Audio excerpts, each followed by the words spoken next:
মুহূর্তে সবচেয়ে বড় খবর ভাই, আপনারা জানেন যে ভাঙড়ের এমএলএ অথচ বিধায়ক নওশাদ সিদ্দিকী আবারও কিন্তু ভাঙড়ের মহিলারা প্রমাণ করে দিল তো নওশাদ সিদ্দিকীকে আমরা বিধানসভা ভোটে চাই। আপনারা সরাসরি জানেন যে আমি গুনাহগার মোহাম্মদ আনারুল হোসেন আপনাদের কাছে বাস্তবটা তুলে ধরি। সেটাই নিয়ে এখন ভাঙড়ে এখন ফাটল ধরেছে।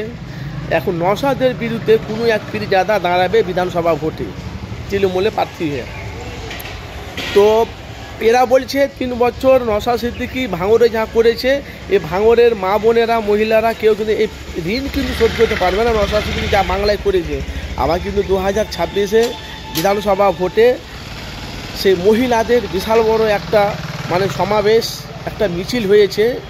কিন্তু হাজার হাজার মা বোনেরা মিছিলে সেটা দাঁড়িয়ে থেকে বলছে আমরা জিতলো নওশাদ, হারলেও নওশাদ, জিতলো আইএসএফ, হারলেও আইএসএফ।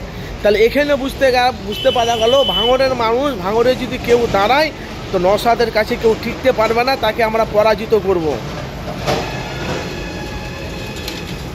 আমরা তাকে পরাজিত করব। ভাঙড়ের মহিলারা সত্যি নওশাদকে এতটা ভালোবাসে, নওশাদ সিদ্দিকীকে এতটা মহাব্বত করে। নাহলে এই যে দিদির যে লক্ষ্মী ভাণ্ডার পাচ্ছে, অনেক মানুষেরা তার বেকার ভাতা কাছে অনেক কিছু পাচ্ছে, তারা তৃণমূলে পাচ্ছে। কিন্তু ভাঙড়ের মা বোনেরা প্রমাণ করে দিল নওশাদকে ছাড়া আমরা ভাঙড়ে কাউকে চিনি না। তো 2026-এ কারা কারা নওশাদকে আপনারা চান, একটু আপনাদের মূল্যবান আপনারা কমেন্ট বক্সে মতামত জানাবেন। আর 2026-এ মুখ্যমন্ত্রী হিসেবে আপনারা কাকে চান সেটাও আপনারা জানাবেন। কেন আমি আপনাদের কাছে সরাসরি আপনারা জানেন যে বাস্তবটা আমি মানুষের কাছে তুলে ধরি।